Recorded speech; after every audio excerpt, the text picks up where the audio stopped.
بیٹھے اور دھوپ میں جتنا بیٹھے اور 100 جگہ ملے گا 100 سے زیادہ دھوپ مل رہا ہے سارے ساتھی کھولے میں آ جائے اللہ اکبر اللہ اکبر لا الہ الا اللہ واللہ اکبر اللہ اکبر وللہ الحمد اللہ اکبر اللہ اکبر لا الہ الا اللہ واللہ اکبر اللہ اکبر وللہ الحمد کھانا کھائے کیسے ارے ایک کی آواز ہے 107 کلو کی آواز ہے یہ نوجوان اتے بیٹھ گئے تھا وہی میں دیکھتی ہوں کہ آپ سامنے زمانے میں پتا ہوگا اللہ اکبر اللہ اکبر لا الہ الا اللہ واللہ اکبر اللہ اکبر وللہ الحمد اللہ اکبر اللہ اکبر لا الہ الا اللہ واللہ اکبر الحمدللہ آپ حضرات اس انتظار میں نہ رہے کہ دوسری جماعت ہوگی ابھی جماعت کے کھڑے ہونے میں 10-15 منٹ باقی ہیں اس سے پہلے جو حضرات مسجد میں ہیں وضو بنا رہے ہیں راستوں میں کھڑے ہیں وہ میدان میں تشریف لائیں انشاءاللہ نہایت مختصر بیان کے بعد چونکہ گرمی بڑھ رہی ہے بہت بڑا مجمع ہے اس بڑے اجتماع سے فائدہ اٹھاتے ہوئے ان کے سامنے دین کی 2-4 اہم باتیں اگر آ گئی تو یہ آپ حضرات کی بڑی مدد ہوگی بڑا تعاون ہوگا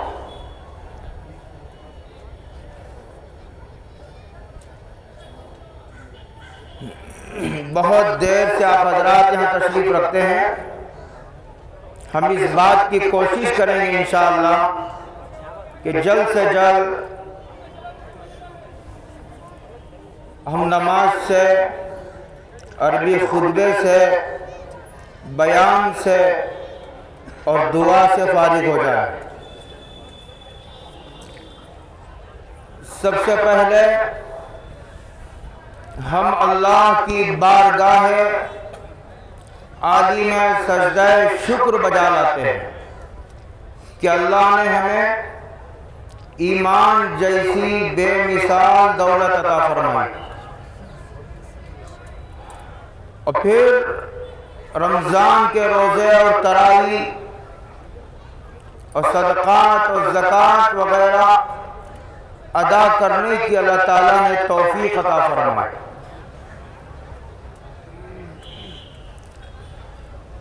جو ذمہ داری اللہ نے ہمارے کندھوں پر ڈالی تھی اللہ ہی نے اپنی مدد اور غیر معمولی نصرت کے ذریعے اسے تکمیل تک پہنچایا یہ اسی کے شکرانے کے طور پر عید کی نماز مقرر ہوئی ہے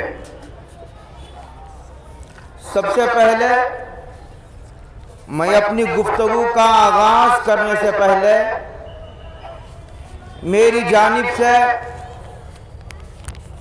اور کمیٹی کے ذمہ دار احباب کے طرف سے محلے کے ذمہ داروں کی طرف سے محلے کے نوجوانوں کی طرف سے یہاں کی سماجی ملی رفاہی خدمات انجام دینے والی تنظیموں کی طرف سے آپ حضرات کی خدمت میں عید کی پرخلوص مبارکبادی پیش کرتا ہوں اور دعا کرتا ہوں کہ اللہ تعالی ہم سب کے اعمال کو محض اپنے لطف و کرم سے اپنے بارگاہ عالی میں شرف قبولیت عطا فرما کر اس کی برکتوں سے مالا مال فرمائے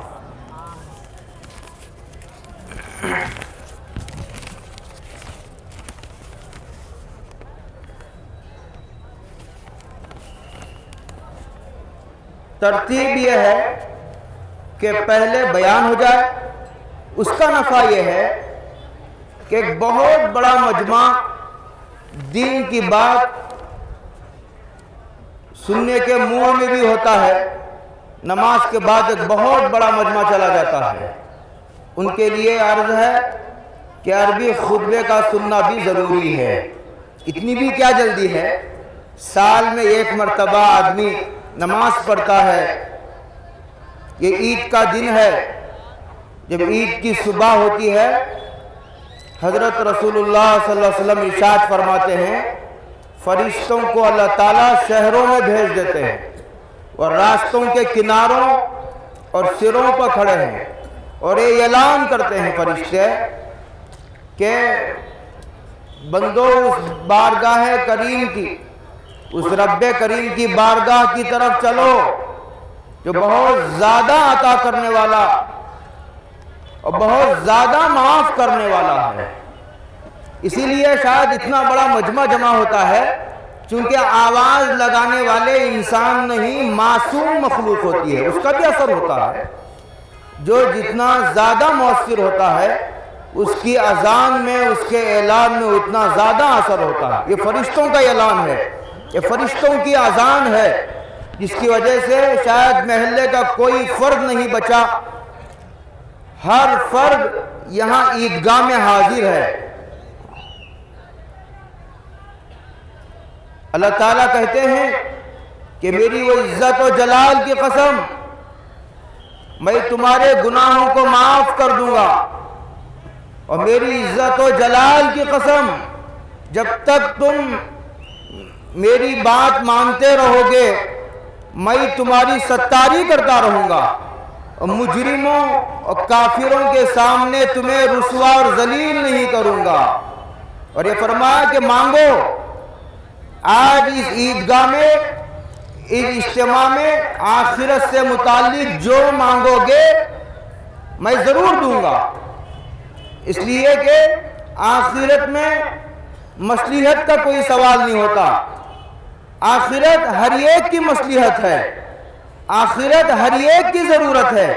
اس لیے اس بڑے اجتماع میں جب اللہ تعالیٰ خود فرما رہے ہیں کہ مانگو، آخرت سے متعلق جو مانگو گے میں دینے کے لیے تیار ہوں، تو اس میں آدمی کو نماز کی توفیق مانگنی چاہیے. اس بڑے اجتماع میں آدمی کو نماز پر استقامت مانگنی چاہیے. اس کے دربار میں بار بار حاضری کی سعادت مانگنی چاہیے، سجدوں کی توفیق مانگنی چاہیے، عبادات کی توفیق مانگنی چاہیے. اور دوسرا اللہ فرماتے ہیں دنیا کے بارے میں جو مانگو گے میں تمہاری مصلحت پر نظر کروں گا. یہ بھی اللہ تعالیٰ کی مہربانی ہے. اگر اللہ تعالیٰ یہ کہہ دیتے جو مانگو گے وہ دے دوں گا، نفع نقصان تم جانو، تم نفع دینے والی چیز مانگ رہے ہو یا نقصان دینے والی چیز مانگ رہے ہو وہ تم جانو، بس مانگنے کے بعد دینا میرا کام ہے. اگر یہ اصول ہوتا، یہ قانون ہوتا تو کتنے لوگ ہیں جو اپنی کم علمی کی وجہ سے، اپنی نادانی کی وجہ سے نقصان دینے والی چیز مانگتے ہیں. یہ اللہ کی مہربانی ہے کہ آدمی کچھ بھی مانگے لیکن اللہ دینے سے پہلے سامنے والے کی مصلحت پر خیال فرماتے ہیں. یہ اللہ تعالیٰ کی شفقت ہے، غایت درجے اللہ تعالیٰ کی مہربانی ہے. اس پر ہم کو اللہ تعالیٰ کا شکر بجا لانا چاہیے.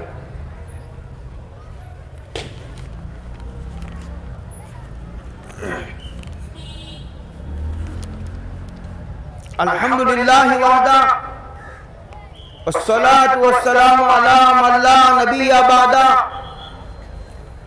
فإن أصدق الحديث كلام الله وأوثق الأولى كلمة التقوى وخير الملل ملة إبراهيم وأحسن القصص هذا القرآن وأحسن السنن سنة محمد صلى الله عليه وسلم وأشرف الحديث ذكر الله وخير الأمور عزائمها وشر الأمور محدثاتها وأحسن الهدي هدي الأنبياء وأشرف الموت قتل الشهداء وأزر الزلالة بعد الهدى وخير العلم ما نفع وخير الهدى ما اتبع وشر الأمى أمي القلب واليد العليا خير من اليد السفلى.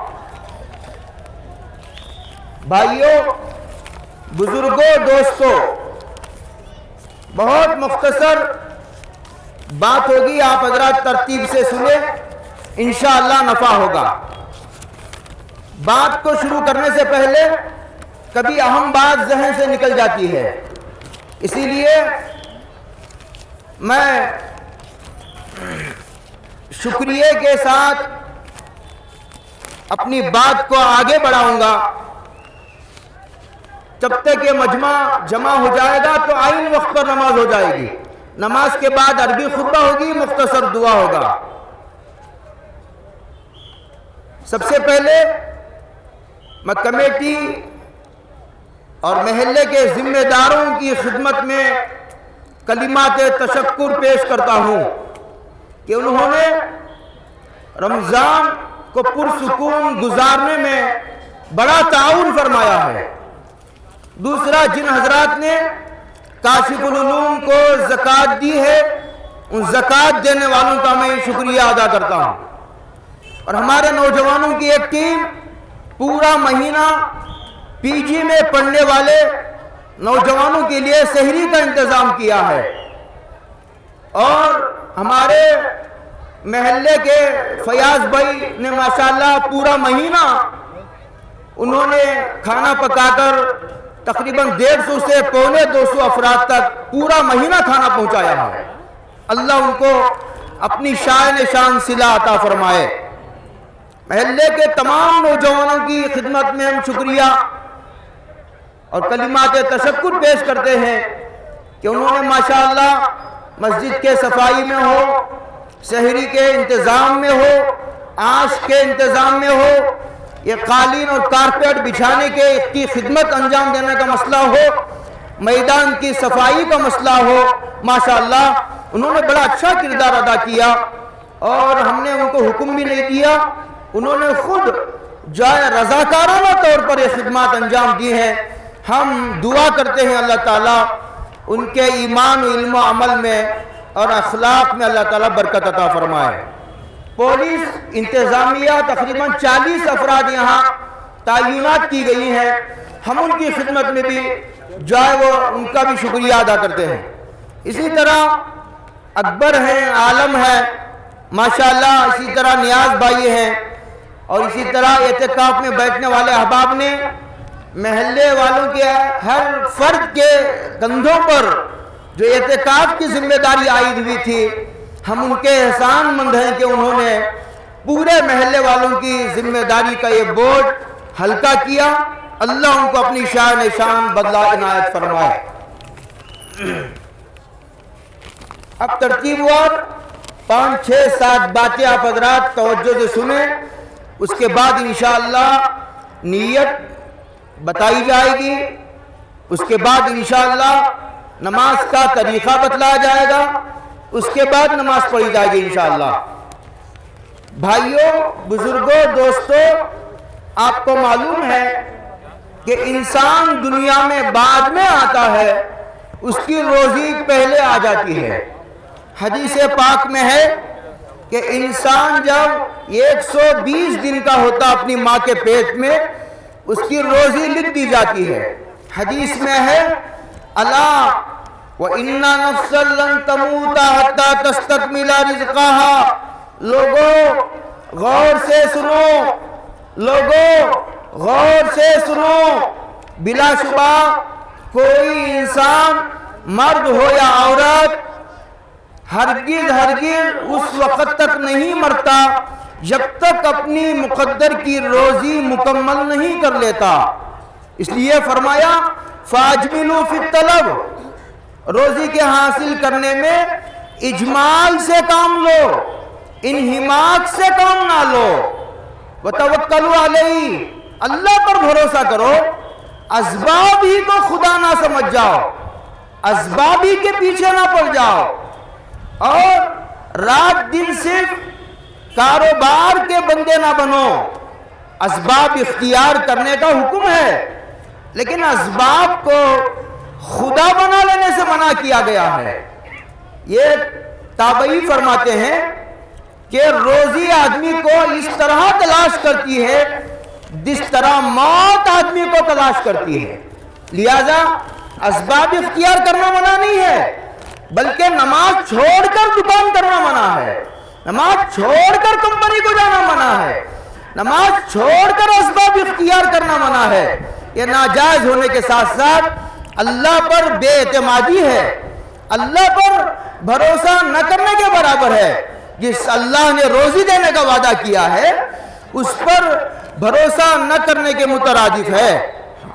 حدیث میں ہے کسب الحلال فریضہ، حلال کما کر کھانا فرض ہے، صرف جائز ہی نہیں، بھیک مانگنا حرام ہے، کسی کے کندھوں کا بوجھ بن جانا حرام ہے، لیکن ایک شرط ہے، حلال کمانا ضروری ہے، اور نمازوں کے ساتھ کمانا ضروری ہے، حلال و حرام کی رعایت کرتے ہوئے کمانا ضروری ہے۔ دینے والے اللہ ہیں، لیکن اس کا مطلب یہ نہیں ہے، یاد رکھو ایک بات کہ انسان واحد مخلوق ہے، 80,000 عالم ہے، اس میں انسان واحد مخلوق ہے جو کما کر کھاتی ہے۔ اس کے علاوہ جتنی مخلوقات ہیں وہ تمام کی تمام مخلوقات کو اللہ تعالیٰ اپنی قدرت سے روزی عطا فرماتے ہیں۔ دوسری بات جو مجھے عرض کرنی ہے، حضرت مولانا یہ بے ترتیب باتیں ضرورت کی بنیاد پر مرتب کی گئی ہیں۔ ہم دیکھتے ہیں اور روز بروز یہ سلسلہ بڑھ رہا ہے کہ مسلمان اسلامی تہذیب کو پامال کر رہا ہے، اسلامی پہچان کو مٹا دینے کے در پہ ہے، مٹا دینے پر تلا ہوا ہے، چہرے سے ہو، لباس سے ہو، یہ پہچاننا بہت مشکل ہے کہ یہ مسلمان ہے یا غیر مسلم ہے۔ اس لیے اسلامی شاعر کو زندہ رکھنا، اسلامی پہچان کو باقی رکھنا، جب تہذیب ختم ہو جاتی ہے تو مذہب ختم ہو جاتا ہے۔ اسلامی تہذیب کو زندہ رکھنا یہ اسلامی تقاضے کے ساتھ ساتھ اس وقت کے حالات کا بھی بڑا اہم ترین تقاضا ہے۔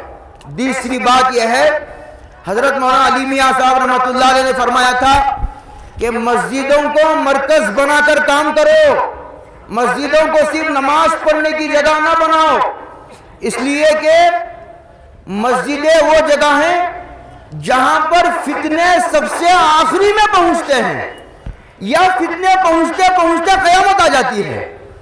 مسجدوں کو مرکز بنا کر کام کرو، یہ مولانا علی میاں صاحب رحمۃ اللہ علیہ نے بہت پہلے فرمایا تھا۔ پانچویں بات یہ ہے بھائیو، حضرت رسول اللہ صلی اللہ علیہ وسلم نے ارشاد فرمایا الخلق عیال اللہ، یہ پوری کی پوری انسانیت یہ اللہ کا کنبہ ہے، یہ اللہ کی فیملی ہے۔ اس کے بعد فرمایا وَأَحَبُّ الْخَلْقِ إِلَى اللَّهِ مَنْ أَحْسَنَ إِلَىٰ عَيَالِهِ، اور مخلوق میں سب سے زیادہ اللہ کو وہ بندہ محبوب ہے جو اللہ کی فیملی کے ساتھ حسن سلوک کرتا ہے، اللہ کے کنبے کے ساتھ، اللہ کی مخلوق کے ساتھ حسن سلوک کرتا ہے، مخلوق کی خدمت کرتا ہے۔ حضرت رسول اللہ صلی اللہ علیہ وسلم نے ارشاد فرمایا ارحموا من فی الارض یرحمکم من فی السماء، لوگوں زمین والوں پر رحم کرو، آسمان والا تم پر رحم کرے گا۔ انسانیت کی خدمت کرو، خدمت کرنے میں یہ بھی نہ دیکھو کہ یہ سامنے والا آدمی کس مذہب سے تعلق رکھتا ہے، اپنے پڑوسیوں کی خدمت کرو، اپنے غلاموں کی خدمت کرو، اپنے نوکروں کے ساتھ حسن سلوک کرو۔ اور حدیث میں حضرت رسول اللہ صلی اللہ علیہ وسلم نے ارشاد فرمایا من سرہ حضور نے ارشاد فرمایا جس آدمی کو اس بات سے خوشی ہے کہ اس کی عمر میں برکت ڈال دی جائے، ایمد لہ فی عمرہ ویوسع لہ فی رزقہ، اور اس پر روزی کے دہانے کھول دیے جائے، وہ یدفع عنہ میتۃ السوء، اور بری موت سے بچا لیا جائے۔ تین انعامات کا ذکر ہے، عمر میں برکت ہوگی اور اس پر روزی کے دہانے کھول دیے جائیں گے اور بری موت سے بچا لیا جائے گا۔ بری موت سے بچا لینے کا مطلب کفر کی موت سے بچا لیا جائے گا، شرک کی موت سے بچا لیا جائے گا، مرتد ہو کر مرنے سے بچا لیا جائے گا، نفاق کی موت سے بچا لیا جائے گا، حادثے کی موت سے بچا لیا جائے گا، جل کر مرنے سے، دب کر مرنے سے بچا لیا جائے گا، ڈوب کر مرنے سے بچا لیا جائے گا۔ کرنا کیا ہے؟ دو کام کرنے ہیں، وَلْيَتَّقِ اللَّهِ، اللہ سے ڈر کر زندگی گزارو، وَلْيَصِلْ رَحِمَهُ، اور تمہارے جو رشتہ دار ہیں رشتہ داروں کا خیال رکھو، رشتہ داروں کی خدمت کرو، رشتہ داروں کے ساتھ حسن سلوک کرو، ان کے حقوق ادا کرو۔ حدیث میں آتا قیامت کے قریب لوگ اجنبیوں کو سینے سے لگائیں گے، رشتہ داروں کو دھکا دیں گے۔ یہ بہت بڑا المیہ ہے۔ رشتہ داروں، کہاں دشمنی، کہاں عداوت، کہاں بغض، کہاں کینہ، کہاں رشتہ داروں کی خدمت کرنے کے بارے میں کہا جا رہا ہے۔ اللہ اکبر، کتنی پاکیزہ تعلیمات ہیں۔ رشتہ داروں کے ساتھ حسن سلوک یہ کلمے والی موت کا طاقتور ذریعہ ہے۔ اللہ تعالیٰ ہم سب کو توفیق عطا فرمائے۔ ہماری تنزلی کے بات ختم ہو رہی میری، ہماری تنزلی کے دو بڑے سبب ہیں۔ امت کا عظیم درویش شیخ الہند محمود حسن دیوبندی رحمت اللہ علیہ فرماتے ہیں، قرآن مجید کا چھوڑ دینا اور آپسی اختلافات یہ دو امت کے تنزلی کے اسباب ہے۔ ادب کرو ایک دوسرے کا، سلام کو عام کرو، ایک دوسرے کو ہدیہ دو، خدمت کرو، اچھی زبان استعمال کرو، نماز کا اہتمام کرو۔ نماز بعض صحابہ کے نزدیک اور بعض ائمہ کے نزدیک بلا عذر نماز چھوڑنے والا کافر ہو جاتا ہے۔ حدیث پاک میں آتا ہے اللہ تعالیٰ آج مغفرت کا پروانہ دیتے ہیں، پر اس پروانے کو مت پھاڑو۔ بات ختم ہو رہی میری۔ آخری میں دو باتیں بیان کر کے میں بات ختم کروں کہ اس وقت جو حالات ہیں وہ تو ہیں، آپ حضرات کو معلوم ہے، لیکن حالات سے زیادہ، دشمن سے زیادہ، غریبی سے زیادہ آدمی کو اللہ کی نافرمانی سے ڈرنے کی ضرورت ہے۔ مصیبت سے بھی بڑی مصیبت ہوتی ہے، لہذا آدمی کو اپنے حالات پر نظر کرتے ہوئے اللہ کا شکر بجا لانا چاہیے، اور ان حالات میں آدمی کو صدقے کا اہتمام کرنا چاہیے۔ ایک حدیث بیان کر کے میں بات ختم کروں گا، اس کے بعد یہ وہ حدیث ہے، حدیث میں حدیثیں ہیں۔ ان حالات میں آدمی کو نماز کا اہتمام، توبہ کا اہتمام، صدقے کا اہتمام کرنا چاہیے۔ صدقے کا ایک تو زکوٰۃ ہے جو ہم نے دی ہے، صدقے فطر جن لوگوں نے نہیں دیا ہے نماز سے پہلے وہ ادا کر دے۔ حضور نے فرمایا جو صدقے فطر نماز سے پہلے دیا جاتا ہے وہ صدقے مقبولہ ہے، اگر وہ نماز کے بعد ادا کرے گا تو وہ عام صدقات کی طرح ایک صدقہ ہو جائے گا۔ اور سال بھر بھی ہمیں صدقے کا اہتمام کرنا چاہیے۔ صدقہ دینے کے 14 فائدے میں لکھ کر لایا ہوں، اور یہ ہر فائدہ حدیث میں ہے۔ صدقہ دینے کا ایک فائدہ یہ ہے کہ اس سے بلا دور ہوتی ہے، اسی لیے حضور نے فرمایا بلا آنے کے بعد نہیں، پہلے صدقہ دیو تاکہ بلا آئے ہی نہ۔ دوسرا یہ ہے کہ صدقہ برائی کے 70 دروازوں کو بند کرتی ہے، اور صدقہ بیماریوں کو دور کرتا ہے، خاص طور سے جزام، ویٹ، پیاچس، ایسی بڑی بڑی بیماریوں سے آدمی بچ جاتا ہے۔ تفکرات کی تلافی ہوتی ہے، دشمن پر اللہ تعالیٰ مدد کرتا ہے صدقے کی برکت سے۔ حدیث میں آتا ہے اگر کوئی آدمی نے کسی کپڑا پہنایا کسی کو، جب تک وہ کپڑا اس کے بدن پر رہے گا کپڑا پہنانے والا اللہ کی حفاظت میں رہے گا۔ حدیث میں آتا ہے صبح صبح صدقہ دیا کرو، اس لیے کہ کوئی بلا صدقے کو نہیں بچا سکتی۔ صدقے سے اللہ کا غصہ دور ہوتا ہے، صدقے سے آدمی بری موت سے صدقہ بچاتا ہے۔ موت کے وقت شیطان آدمی کو وسوسے ڈالتا ہے تو صدقہ یہ وسوسے کو روکتا ہے، اچانک کی موت کو روکتا ہے، غیر حسن خاتمے میں مددگار ہے۔ صدقہ قبر کی گرمی کو دور کرتا ہے۔ جو آدمی صدقہ دے گا عرش کے سائے میں ہوگا۔ صدقہ خطاؤں کو ایسا مٹا دیتا ہے جیسا پانی آگ کو بجھا دیتا ہے۔ یہ وہ ضروری باتیں تھی جو مجھے اس بڑے اجتماع میں کہنے کی سخت ضرورت تھی، اس لیے میں نے کہا یہ، اور آخر میں کہوں کہ اس وقت جو ہے وہ اتحاد کا سبق بہت ضروری ہے، اپنے غیر ضروری اختلافات کو مٹا کر۔ اور اس وقت جو الیکشن آ رہا ہے ہمارا، پورے اکابر نے توجہ دلائی ہے کہ اس کے لیے دعا بھی کی جائے۔ پورے ملک میں کام بھی ہو رہا ہے، ووٹر آئی ڈی کا کام بھی ہو رہا ہے، ڈاکومنٹس کا کام بھی ہو رہا ہے، اور 100% پولنگ کی ترتیب بھی بنائی جا رہی ہے۔ 100% پولنگ کی ترتیب بھی بنائی جا رہی ہے۔ گھر گھر پہنچ کر ایک ایک فرد کو ووٹ ڈالنے کی ترغیب بھی دے، اس کا انتظام بھی کرے۔